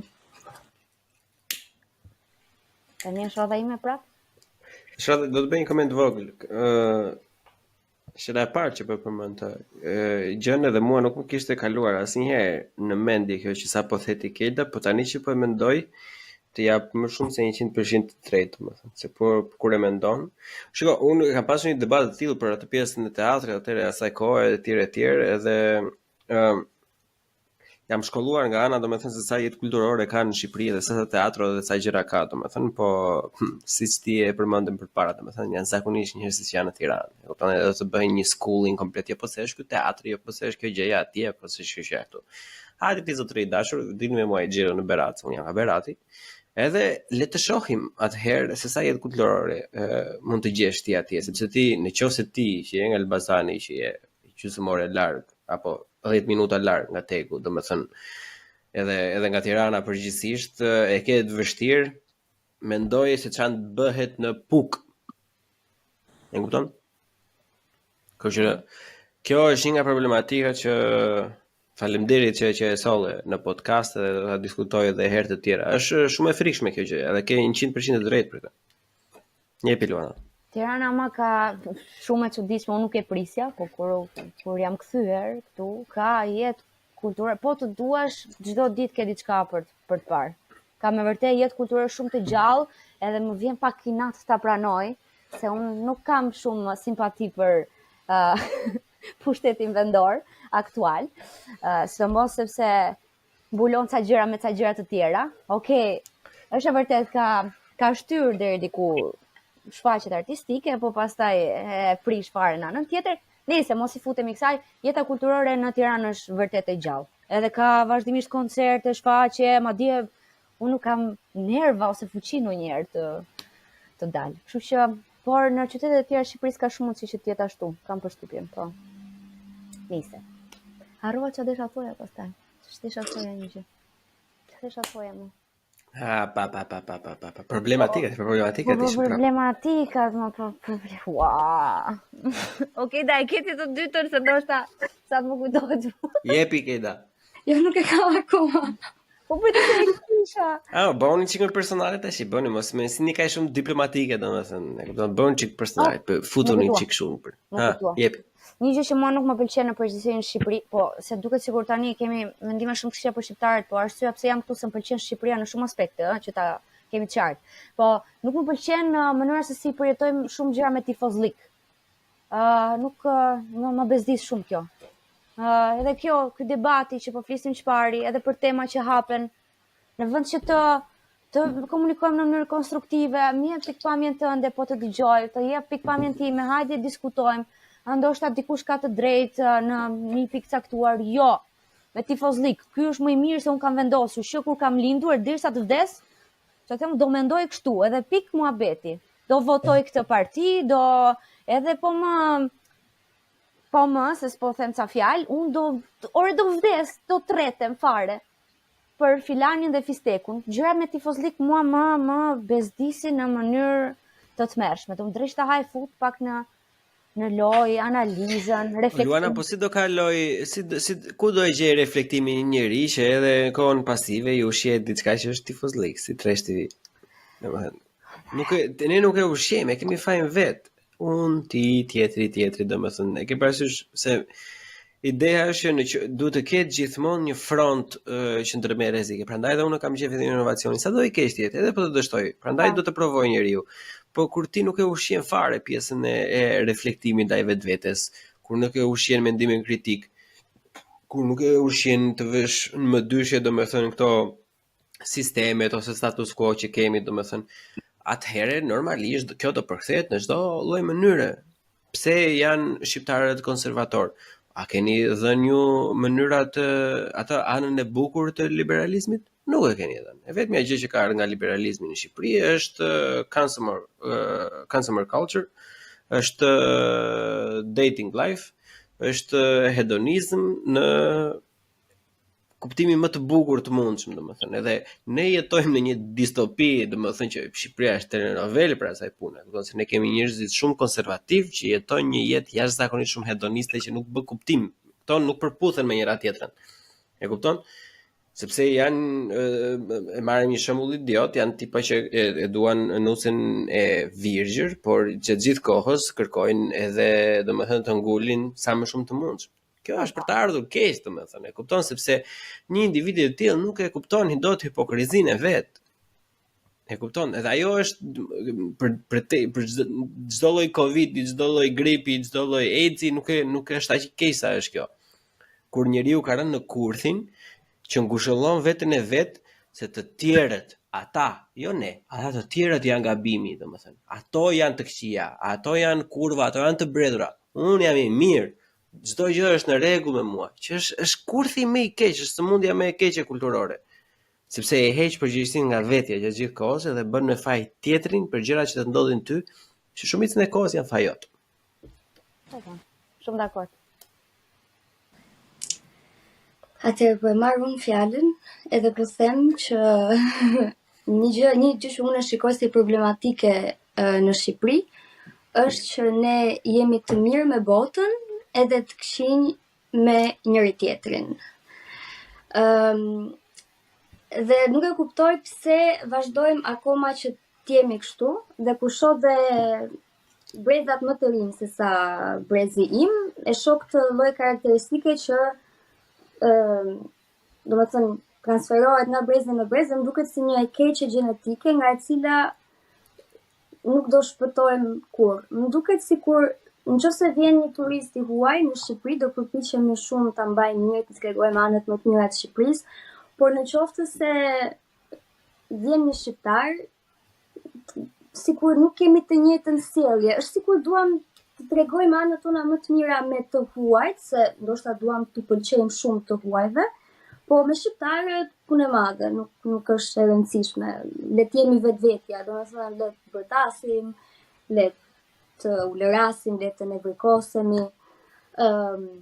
Po, dhe më duket sikur në shumë aspekte të jetës artistike, politike, ekonomike, nuk kemi mbështetësit më të mëdhenj të njëri tjetrit. Duket sikur duam që ta shohim tjetrin keq. Kjo është e përgjithshme, sepse ka patjetër dhe raste të veçanta, ka njerëz që mbështesin njëri tjetrin, ka njerëz që janë dashamirës, por më duket si një temë e përgjithshme. Më duket kjo që nuk kemi shumë mbështetës të njëri tjetrit, nuk bashkëpunojmë, është sikur e shohim gjithmonë armikun të tjetri. Dashur Keida, kjo është jashtëzakonisht shumë e rëndësishme nëse ne duam të ndryshojmë diçka me veten tonë, domethënë në përgjithësisht, sepse kjo përmblidhet në kompleksi inferioriteti quhet. Kjo ndodh zakonisht në Ballkan, është shumë e fuqishme, por ka qenë edhe goxha e fuqishme në të gjithë Europën lindore, po çekoslovakët kanë ecur goxha këto të fundit, edhe polakët kanë ecur, tani ndihen edhe superior dhe hungarezët, kurse ne nuk e kemi kaluar akoma. Për shkak se ne kemi qenë të mbyllur për një kohë jashtëzakonisht shumë të madhe, domethënë neve kur na vinë vizitojnë të tjerë duket sikur para bën ata ndër ne, kur në fakt është e kundërta, sepse Shqipëria si vend dhe kultura shqiptare i ofron dikujt mundësinë që ai të vijë dhe të kalojë një kohë të mirë. Kështu që ata duhen të ndihen mirë që mbledhin një eksperiencë XY në Shqipëri. Por kompleksi inferioritetit ty të mëson që për shkak se Gjermania është shumë e fuqishme ekonomikisht edhe gjithë kulturën e vetet e ka të dokumentuar në një mënyrë shumë më të mirë se sa e ka Shqipëria, automatikisht mendon truri i njeriu që nuk mendon shumë thellë që këta janë më të mirë se ne, që është shumë e gabuar. Unë kam provuar disa gjëra domethënë në mënyrën më domethënë the hard way, kur që si thon anglisht se ne jemi rritur dhe kështu me gjithmonë anglisht tash edhe. Po më vjen çik zor nga vetja që nuk i gjen ndonjëherë fjalët, po që ç'a të bëjmë? Sa herë bën ne. Po tash nuk na ofrojnë prapë nuk na kanë ofruar të njëjtën gjë që ne, një informacion që kemi marrë, të njëjtën kulturë që kemi përthithur në anglisht, nuk na është ofruar asnjëherë në shqip dhe për këtë arsye ne shumë gjëra i mendojmë në gjuhën angleze. Gjithsesi, kompleksi inferioritetit është diçka që të gjitha vendet e Ballkanit dëmton në mënyrë domethënë nga më të këqija të mundshme, domethënë kur ne vëmë një njeri tjetër të huaj përpara edhe vetes tonë ndonjëherë. Se unë jam dakord me atë mikpritjen shqiptare, kupton kur shikoj youtubera, ka pasur një djalë për shembull ai kishte vajtur në Voskopoj, ja kisha sugjeruar do të vesh në Shqipëri, plak shoku im i universitetit atëherë kur isha akoma në shkollë, do të vesh në Shqipëri, kishin vajtur në Voskopoj, kishin ngelur rrugëve ata, ke pasur se kishte nuk e di se çfarë kishte ndodhur me makinën, ne kishin vajtur te një nënë, aty kishin ndonjur pa lek pas, ata i lanë ca gjëra në fund normalisht, po që ajo e shkreta ja kishte gatuar gjithë atyre pa asnjë lloj kundërpërgjigje. Po kjo është një gjë.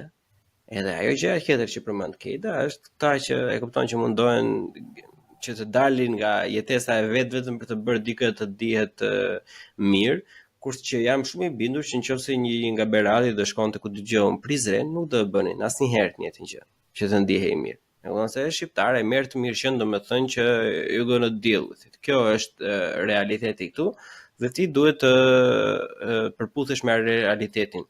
Nëse jeti person do ishte gjerman, atëherë do t'ja bëjnë fush me lule, të bëhet të ngrihet sikur këtu s'ka asnjë lloj problemi.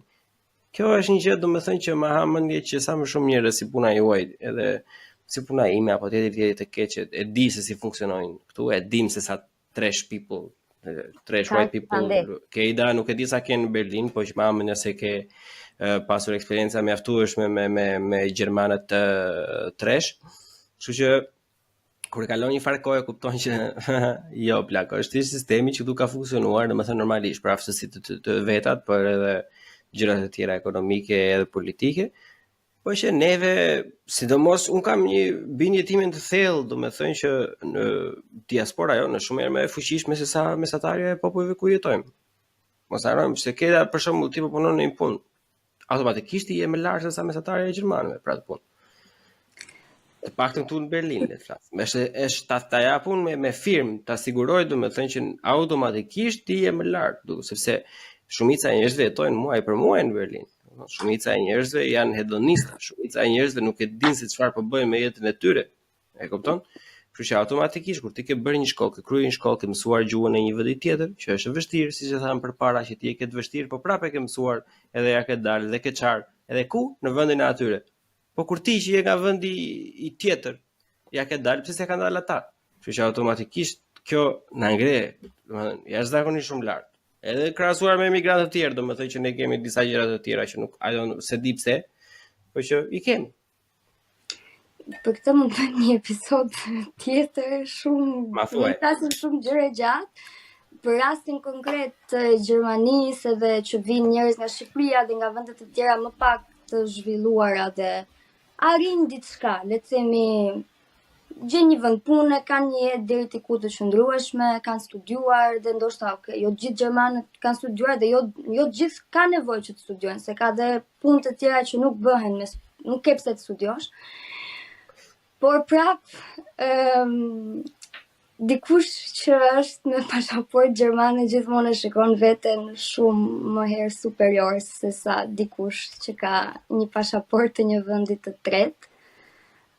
Dhe kjo është sfida e përditshmërisë e të jetuarit jashtë vendit, që dhe nëse ti ja njeh vlerat vetes apo bashkëmoshatarëve të tu që kanë ndjekur të njëjtin rrugtim, është prapë sikur nuk mjafton. Të paktën unë kështu ndihem, është sikur nuk mjafton për këtë vend.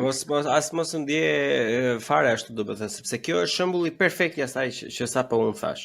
Sepse ignorant ka kudo. Dhe nëse një gjerman mendon që pasaporta e vet të bën atë superior ndaj teje, kur ti mund të jesh supervizorja e tij ose mund të jesh në një pozicion më të lartë për të, domethënë, atë duket që është ignorancë e pastër. Sepse ti po e zgjedh vet ta anashkalosh arritjet e individit vetëm për faktin se ai ku ka lindur. Dhe në këtë moment, domethënë, zbulohet e të njëjta pikë që unë përmenda që ignorant ka kudo. Po kjo është pikpamja jonë sepse ne njohim një realitet tjetër.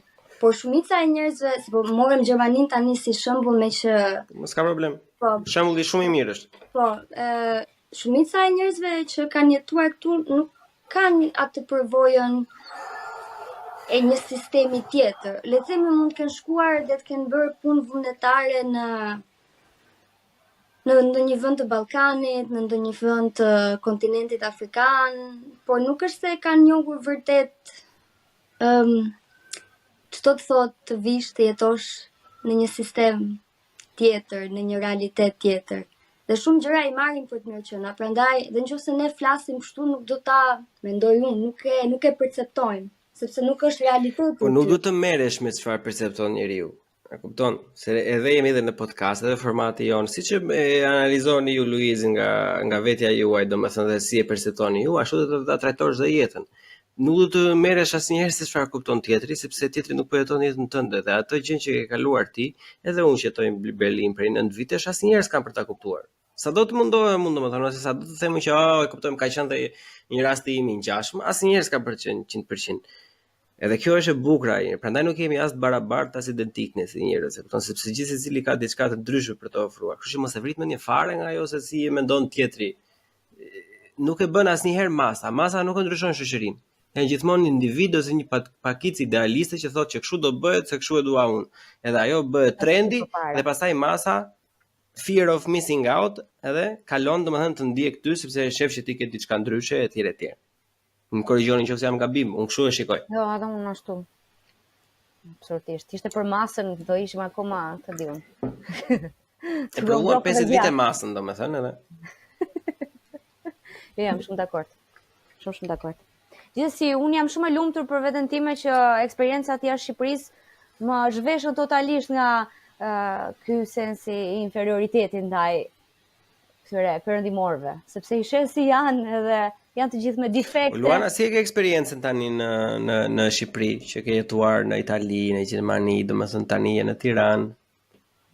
Shika, të them një gjë, në Shqipëri është shumë vështirë të krijosh të ardhura të mira. Duhet përpiqesh gjithmonë të gjesh punë nga jashtë Shqipërisë, gjë që ajo është ajo që unë kam bërë. Sepse nuk janë rrogat e mira, por se ka patur një rritje të vogël kohët e fundit, kështu që punosh remote, ndoshta i ofron, i jep mundësi vetes që sa di unë, të mbulosh shumë shpenzime. Ky është problemi kryesor, ekonomia. Po unë ka shumë aspekte, politika e tjerë, po ka shumë aspekte të Shqipërisë që unë i dua kaq shumë, dhe kjo është arsye pse jam kthyer. Edhe më pëlqen spontaniteti, kaq shumë njerëzit që janë të lirshëm, duket, mund të thuhet që shqiptarët janë të ndrydhur në disa gjëra, po kanë dëshirë të bëjnë një muhabet, po të paktën ndoshta me mua, sepse unë jam tipi e hapur, i qeshur, kështu gjërash, dhe më bën një bisedë, të tregojnë për jetën e tyre, ke shkëmbim të vazhdueshëm, dikush të ofron një gjë, një komshi thotë, ta paguaj unë kafe, nuk të njeh fare, gjëra të kësaj natyre, ose fakti që ke familjen afër, njerëzit janë të ngrohtë, të përshafojnë, të thonë diçka të intime të tyre, më thjesht se sa mund ta tregojnë në një vend si Gjermania.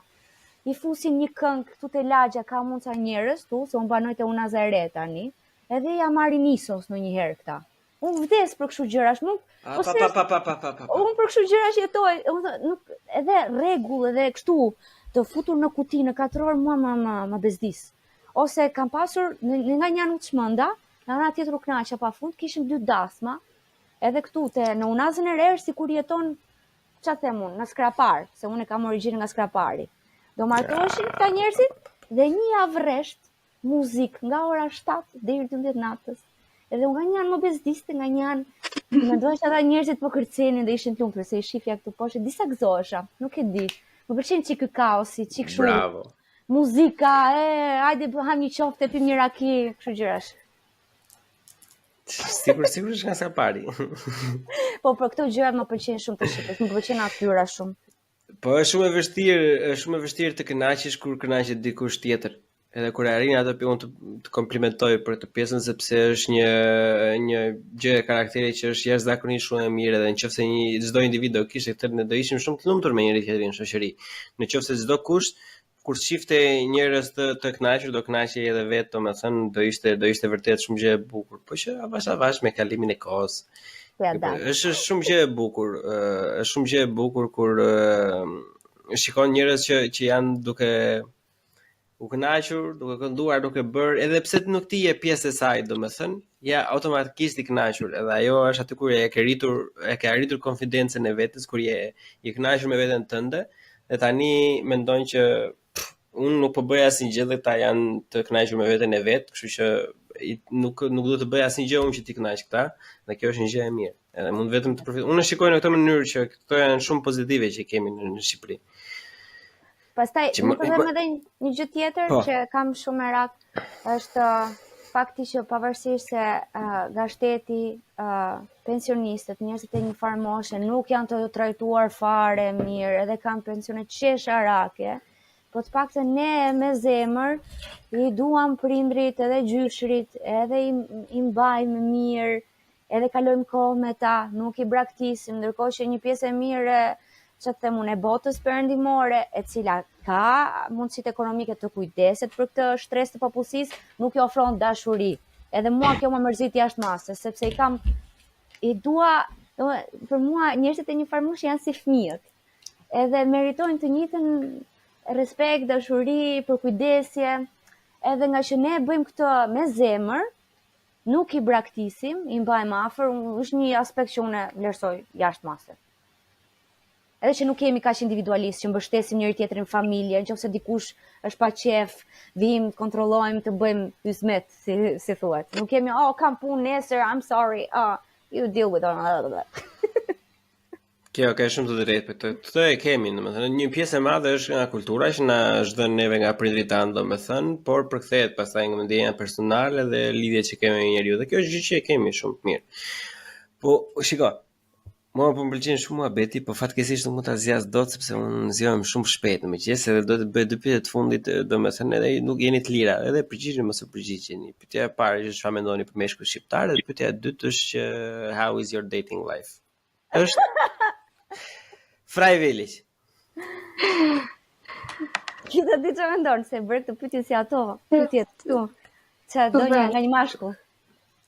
Ose I have a point. Prandaj po e bëj pyetjen. Kështu që pyetja e para për të dyja, çfarë mendoni për meshkujt shqiptar? Shumë mirë, si shpirta. E bukur që asnjëra tjetra se ka shqiptar. Kjo është gjë interesante. Kështu prandaj Nuk ka lidhje se çfarë keni ku e keni. Çfarë mendoni ju për meshkujt shqiptar? Si këto red flags që janë bërë tash se tani në TikTok vetëm red flags, green flags, red flags, green flags. Tani unë kam një koment për të bërë. Mua më duket sikur meshkujt shqiptar nuk s'ta them. Si të vi? Të bëjnë për vete në një mënyrë pak smooth. Është sikur thjesht duan të shkruajnë në DM në Instagram ose janë shumë kur të afrohen janë shumë ekspresiv dhe më shumë ekspresiv se ç'duhet, është sikur. Hajde këtu ti moj ose hajde këtu të çelë, hajde këtu të. Ajo, nëse një tjetër. Sikur sa e mirë që ke bo sot. Dhe ajo që thot, jo, nuk dua të flas, po ik moj, dhe fillojnë direkt me ofendime. Pra, tash nëse ti ishe bërë mirë atë ditë dhe ai tha sa e mirë je bër, s'ka ndonjë të keqe. Jam përmirësuar në çik se nga që jam përmirësuar se jam përmirësuar tani nuk kanë edhe frikë të ashtu të shkruajnë në Instagram, se ky që ka stili tani. Edhe po më thonin që sipas njerëzit të afrohen, nëse i flet dikujt drejt për drejt, thotë, sa kripi ky, se tani përdorin vetë fjalën sa kripi ky. Nëse shkruan Instagram, po kripi. Nëse shkruan Instagram, është okay. A kupton që ka një kështu mënyrë tani që unë mendoj se ajo është kripi. Edhe unë. Ua, po shkruan Instagram se po ky ç'pati, pse ma bezdis. Po, filloni kërkon në Google. Ku ma gjitet ti mua Instagramin valla? Unë për vete mendoj që meshkujt shqiptar janë në një fazë tranzicioni, po kalojnë në një fazë tranzicioni. Domethënë, edhe janë të kapur pak mbas traditës, e duan vajzën në një farë mënyre, duan familjen në një farë mënyre, po edhe kanë bërë eksperjenca se kanë dalë jashtë Shqipërisë, kanë emigruar, kanë parë filma, seriale etj. Edhe që kanë një përqasje një çik më moderne, ndoshta duan një jetë pak më janë si në mes. Nuk mund të thuash që ka një prerje, ndërkohë që në vitet 90 për shembull, ose në vitet 2000 fillim, ka pas një prerje tipike të djalit shqiptar. Tani më duket sikur është pak kështu në lëvizje. Nuk kështu mendoj se është. As kështu konservatore, tradicional, as shumë të hapur. Është aty ku duhet, riqe mos e kput. E kupton? Përshtaten me vajzën që kam përpara, sepse normalisht qëllimi i shumicës së seksit mashkull është që të arrijë qëllimin e, të vet. Kështu që do përpiqet me të gjitha mënyrat i përshtatet vajzës që kanë krah. Qofse ajo nuk e përshëndes Luana me të drejtën. Unë mendoj se të gjitha unë jam shumë kundra që të vend të dalë dashi jo po sa dashur ti sa ka dashur ka. Unë jam jashtëzakonisht shumë kundër kësaj. Nëse unë mendoj që çdo njeri që do të nisë diçka do ta nisi për shefin e vet. Edhe ta shofi ku do shkoj. Asnjëherë nuk e mendoj se do të nisi one night stand. Unë jam shumë kundër kësaj si gjë, domethënë nga ana e meshkujve, nga ana e gocave mund ta bëj një vajzë që mund të ketë një podcast, mund ta komentoj vetë këtë gjë, por unë jam shumë kundër kësaj. Sepse meshkujt domethënë e para fare kanë dizavantazhin që piqen pas vajzave. Një. E dyta, presioni shoqëror domethënë nga ana, le të themi, e burrërisë në thonjza është shumë herë më i lartë tek meshkujt domethënë sepse në Shqipëri vazhdon ai lloj modeli dhe ti nuk e ke kohë domethënë që të merresh tash ato 300.000 lekë që po i merr të vesh të prishësh me një gjë vetëm që të kalosh një kënaqësi hedoniste të momentit që e derdhe farën apo e mbajt edhe një muaj tjetër derisa të dalë tjetra. Unë jam shumë kundër kësaj sepse gjëja që ndodh me këtë ti e bën një lloj disconnect, e çlidh njeriu nga performanca. Sepse nëse ti do kalosh një lidhje normale, edhe nëse ajo lidhje do shkojë keq, atëherë ti do mësosh, e kupton, ose shpresoj të mësosh, mund të jesh dhe gol që nuk mëson, bëhesh më keq, por që me shpresën që njeriu mund të mësojë, domethënë do dëshiroja më shumë që njeriu të kalojë eksperjenca, të shohë kush nuk i përshtatet. Kalon një lidhje, shikoj nuk bëhet Allah, e kupton, ose ku ti jo ma nxiu jetën. Okej, s'ka problem. Nuk ka problem. kupton, thjesht mbyllë atë gjën edhe mundohu të analizosh të parën fare çfarë ishte gabimi jot. Ti mund të mos kesh pasur asnjë gabim drejt për drejt, por mund të ketë pasur gabimi partneri ose partnerja, por në fakt ti ke pasur gabimin sepse ti ke lejuar atë lloj individi të ndjehet të cilët ashtu rreth teje. Dhe më mendoj që po të më kishte thënë mua dikush kur isha unë 20 vjeç, domethënë apo 17, do isha shumë i qetë, domethënë, por normalisht disa gjëra duhet të provosh edhe vetë dhe kjo lidhet drejt për drejt me atë që ti the gjën e parë fare, që ne kemi një kulturë që duam të dukemi, edhe ideja është që se sa i kënaqur je ti si mashkull me vetën tënde dhe me partneren tënde, shumë meshkujt e kanë për turp ta thonë, edhe fokusohen te pjesa kam pasur 3, 4, 7, 15, 101, pastaj është si pompa ta, ke parasysh që sa herë që kalon 1 nga 3-shi kalon 99, 100, 101, 102, 103. E ke parasysh është thjesht patetike sepse nuk është burrëria ajo, e kupton? Burrëria është edhe të kesh vetëm një partner të kenë shkuar gjërat shumë. Burrëria është të jesh i sigurt, burrëria të jesh i urtë, mos të flasësh kur nuk duhet, mos të hapësh namin të tjerave, keq. Ke kaluar një eksperiencë çka ke kaluar me tjetër, mos u merr më me llafe tani, kështu se kjo është patetizmi i gjithë shoqërisë tonë, domethënë, se ta thonë që po llafet janë për femrat të bëjnë llafe më keq se gratë vetë valla. Ke parasysh? Është sad. Është why? Pse? E kupton? Pasi të ke motër, ke një kushërir, ke një komshi, një gjë tjetër e ti. Come on. Si do ndihesh e ti, domethënë që se gjëja që po bëti tani, ta bën dikush për këtë personin tënd të zemrës. Nuk ja vlen. Po, nuk e dia bëhen më nga këto marifetet edhe pisliqet edhe kështu thashë themet që bëjnë surat nga mbrapa, por në përgjithësi unë kam vënë që janë bërë shumë më të sjellshëm djemt në Shqipëri. Din të përqasen më mirë, të komunikojnë më mirë se vite më parë. Janë më me edukat. Unë ka vënë një gjë të Luana që kjo mund të qëndrojë, nuk jam në dini. Nuk kam dalë jam në mashkull, kështu që ti mund të dish më shumë për këtë, po që çka kam vënë unë, domethënë, ose të paktën mbase të jetë mbase kjo nga ana ime është pak ignorant dhe nga mungesa e informacionit, po që unë kam vënë që femrat shqiptare janë bërë të paktën ato që janë me zot lart, domethënë që loud, janë bërë pak kështu si më cinike, e kuptosh më çunake, domethënë, fillojnë që të shajnë sa më shumë të tregojnë atë, më thonë za independencën sa më shumë etj edhe nuk e di, më duket ndonjëherë sikur është fake, duket sikur dalin nga vetja, domethënë vetëm për të treguar që I'm a boss bitch, që janë këto gjëra tani, jo Nicki Minaj, këto, e ke parasysh? Nuk e din që sa e vërtet është, domethënë. Jo, është ashtu. Që vërtet ka më shumë nga këto personazhet e tilla, po si duket është një fazë që kalohet nga aty që nuk e mbyllur, do të jesh e ndrotur, dikush do kujdeset për ty që është vllai babai, edhe deri në momentin që ti me vërtet je e pavarur dhe e përgjegjshme për veten tënde, ke këtë fazën që nuk je akoma, po përpiqesh të shkosh aty. Edhe you act like it. E ke parasysh? Bën sikur.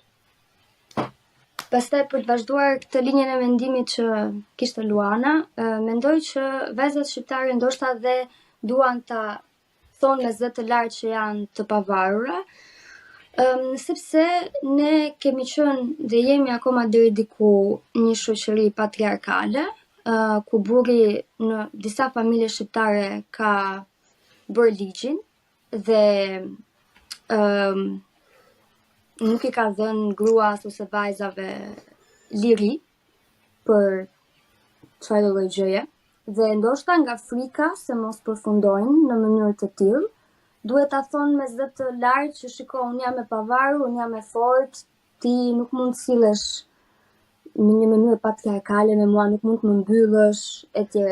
Thjesht një teori kështu në ajër. Po.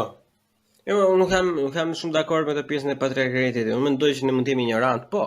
Mund të jemi ignorante, kupton që përdorim jo dhunë, familje, etj, por nuk mendoj që familja shqiptare është familje patriarkale, se ka raste, domethënë, ose jo raste, po është shumicë e madhe, domethënë që normalisht që ke burrat në kafe që thonë që të merret me gruan, i kontrollon gruaja, bën gruaja këtë, bën gruaja atë, normalisht duket që në familje kontrollon e ka gruaja. në Shqipëri. Se ne jemi diku te pseudo-orientalist, domethënë dhe një pjesë të madhe ndikimin gruaja ose partnerja në shtëpi, domethënë në vendimarrje e kemi shumë të lartë. Po tunë se kokën Luana. Po unë pra të thundin e kokës do të them që unë nuk po flas për familjet e degraduara që trajtojnë njëri si kafshë, po flas për një familje normale shqiptare. Një familje shumë normale shqiptare ti je bindur ti që gruaja ka një pushtet jashtëzakonisht shumë të madh. E ka. Pastaj nëse ai pi, apo nëse ai rreh, apo nëse ai luan bixhoz, domethënë, ky nuk është shembulli që unë dua të marr, as nuk është shembulli që unë dua të reklamoj, sepse ajo nuk ka lidhje me patriarkalitetin, ajo ka lidhje me ignorancën, ka lidhje me sëmundjen që ka njeriu, ka lidhje me mentalitetin e mykur. Patriarkaliteti do ishte nëse shumë gjëra do ishin, domethënë, të pa arritshme për vetë të faktin se çfarë organe gjinital që ti ke, që nuk ekziston në Shqipëri. Çfarë ekziston në Shqipëri është këta mostra që shfrytëzojnë postet e tyre, domethënë, për të shfrytzuar femrat e ke parasysh për të marrë favore seksuale, për gjëra të tjera. Po kjo nuk është patriarkalitet. Patriarkati është pasojë e kësaj. Variabla e hyrëse e këtij funksioni është ignoranca që ky individ, është frustrimi seksual që ky individ ka. Ky është një individ aq i pështirë, domethënë sa që në momentin e parë që është në një status fuqie, gjëja e parë që i shkon në mendje është si të shfrytëzoj sekretarët edhe femrat që kanë në mënyrë seksuale, edhe si të shfrytëzoj meshkujt për t'i sjellë një kafe, për t'i bërë punën që ai do bënte vet. Kjo është një mentalitet i mykur. Po kjo në këtë lloj domethënë, pavarësisht se nuk i diskuton shumë njerëj, ka edhe femrat njëjtën gjë bëjnë. Ai brez domethënë që bëjnë këto gjëra që ne i quajmë patriarkale, një njëti brez i gjinisë femrës bën të njëjta gjëra. Marrin doktoreshat në spitale, pikërisht pra, doktoreshat në spitale shfrytëzojnë me infermier me gjëra, domethënë marrin një telendis në 100%, shefet e fasonerive që punojnë jashtë një grua që udhëheq 200 gra, i trajtojnë sikur janë plera. Sepse nëse do ishte patriarkali, bie që meqë kjo është femër vetë, domethënë edhe po ka të bëjë me femra, atëherë do sillen më mirë. Jo. E ka treguar faktualisht në Shqipëri që ne kemi ignorant, nuk kemi patriarkat. Ne kemi ignorancë të thjesht, janë persona që pa çfarë lloj ngjyre, çfarë lloj organi gjinital të kesh ti, në momentin që ata janë në pushtet, do bëjnë gjën më të shpifur të mundshme që ta nxjinë jetën ty, domethënë, sepse ju duket sikur vetëm ashtu e marrin satisfaksion. Po kjo nuk zgjat shumë, e kupton? Kjo asnjëherë këto mund të zgjasin shumë, edhe janë shumë persona që vuajnë për ditë nga këto gjëra, po asnjëherë nuk zgjat në përjetësi. Tani unë jam shumë dakord me këtë që diskutohet deri tani, edhe pozicioni i pushtetit është s'ka rëndësi fare çfarë seksi i përket, në qoftë se shumica e njerëzve nuk e di çfarë ndodh brenda njeriu në momentin që je në pozicion pushteti, me sa duket pjesa më e madhe ndjej një kënaqësi që të shtypin të tjerët. Po që ka pjesë e natyrës njerëzore. Edhe ndodh gjithandej. Por që ne jemi kryesisht shoqëri patriarkale, është vërtet nuk e di në familjen tënde të madhe, por në familjen time të madhe, po flas për gjeneratën e prindërve të mi, tezeve, dajave, hallave, xhaxhallarëve, fjalën e fundit për shumicën e gjërave të rëndësishme në familje ka pasur burri. Tani dhe unë po flas vi nga familje me njerëz të shkolluar, që kanë studiuar, që kanë bërë eksperienca, fjalën e fundit shumicën e rasteve. Jo gjithmonë, sepse ka disa sa bajes ka qenë ai burri, domethënë përpara se ta ketë thënë fjalën e fundit, sa ka folur me gruan? A ka folur me gruan një natë përpara? As ka folur, e ke parasysh këto janë të gjëra që nuk do t'i lësh jashtë ekuacionit, sepse ajo është bashkëtesa. Unë nuk i lë jashtë ekuacionit, por që po ta konsiderosh që në fund të fundit, ndoshta gruaja mund edhe ta ketë manipuluar burrin, e ta ketë përdredhur kështu. Po e rëndësishme që burri, meqense shoqëria është patriarkale, duhet të mendoj që ai sepse ashtu funksionon, duhet t'i mbushësh mendjen burrit që ai e ka marrë atë vendim, që si përfundim të bëj atë që do ti. Po kjo s'ka lidhje me patriarkalitetin. Këtë punë bëj dhe unë. Unë jam punoj me burra. Edhe unë atyre që janë moshe madhe nuk i them asnjëherë bëj kështu si ishte unë. Unë i them, po sikur ta bënim kështu, mund ta bëhet sipas eksperiencën tënde, e kupton ti mbush mendje sikur kjo që pikërisht pra, s'ka lidhje me patriarkalitetin. Kjo është politikë njerëzore e përditshme. Ti ja bën tjetrin të ndihet sikur kjo ide jote është ideja e tij. Është vetëm një mënyrë që ai ta bëjë këtë gjë pa asnjë lloj rezistence. këtu po flasim në rastin kur funksionon, po më beso ka sa të duash, po jo, vendose, nuk bëhet. Unë flas për çka kam jetuar deri më sot. Dhe gjëja e mirë ama është çfarë vere unë si janë sjell prindrit tanë, po flas konkretisht për prindrit e mi. Po prindrit tanë domethënë të gjeneratës tonë, me gratë e tyre është ndryshe nga si sillen me vajzat e tyre. Që thot janë shumë më të dashur, shumë më të përkushtuar, shumë më të hapur dhe i lënë shumë më të lira që mua më bën të ndihem shumë pozitive dhe optimiste për të ardhmen e Shqipërisë në këtë sens. Me vërtet mendoj që kemi bërë hapur përpara. Mënyrën se si vajzat i trajtojnë shumë më mirë se sa gratë e tyre dhe pretendojnë për vajzat e tyre një jetë më të lirë. Kështu që shumë bukur, jam shumë e kënaqur. Një sakrificë e marrim gjithë, domethënë, nëse është vërtet ashtu siç thua ti, edhe pse jam vajzë, unë do mendoja që është it's a good deal, domethënë, për gjeneratën që vjen. Kështu që Amenja se ato vajza do bëjnë më mirë. Për të cituar Irma Libohovën, kush ka vajza, botën ka. Po mime, po kush ka djem çka ka? Ka universin. Po, sa të thonë. Se ka thënë asnjëri, shikon që si jemi shoqëri patriarkale sepse nuk ka asnjë shprehje për çunat. Gjithmonë kush ka vajza botën ka. Prindërit e mia bën kisha i çupun, do isha mbret. Po hajt me një djalë tani. Kush kjo hajt me një djalë? Po hajt me një djalë. Hajt me një djalë është asi kanë bërë fëmijët. Kur i bëjnë fëmijët gjithë duan çupa. Ta lëshuar po, qyqyr. Jam shumë qyqyr. Me kështu. Bukur, Koca. Unë mendoj që këtë regjistrim neve ta kryejmë këtu. Thojeni çik njerëzve ku mund t'ju gjejnë juve, ku mund të ndjekin edhe materialin tuaj. Kita i di më mirë po. Në qoftë se doni të shikoni video tona. Po çfarë në qoftë se doni, vikni shikoni videot e gocave, pa. Okej, me urdhër. Pasi të dëgjoni këtë episod, shkoni me vrap në YouTube dhe kërkoni kompetentet. Shkoni në Spotify dhe kërkoni kompetentet. Shkoni në Instagram dhe kërkoni kompetentet dhe qeshni me memet tona. Yes! Ishara që nuk qesh. Atëherë të dashur miq, ne konkludojmë këtë episod, domethënë shkoni ndiqni vajzat, të gjitha linket e të trejave gjërave që keta përmendin do i gjeni në description në YouTube edhe në Spotify, po në Spotify do të bëni copy paste që t'i gjeni. Kështu që kaloni në YouTube edhe klikoni direkt linket tuaja për të ndjekur gocat. Materiali është shumë i mirë, të mos për juve që e pëlqeni ato lloj materiali, nuk do të zhgënjeni asnjëherë. Ky episod për gjithë juve që po e dëgjoni në YouTube dhe në Spotify ka dalë minimum një javë përpara në Patreon, që edhe juve mund të bëni pjesë në çdo kohë. Deri herën tjetër ja kalofshi shumë bukur edhe gjithë mira. Pati. Jo pashim. Buqim në bu, CHI, bu, CHI, podcast.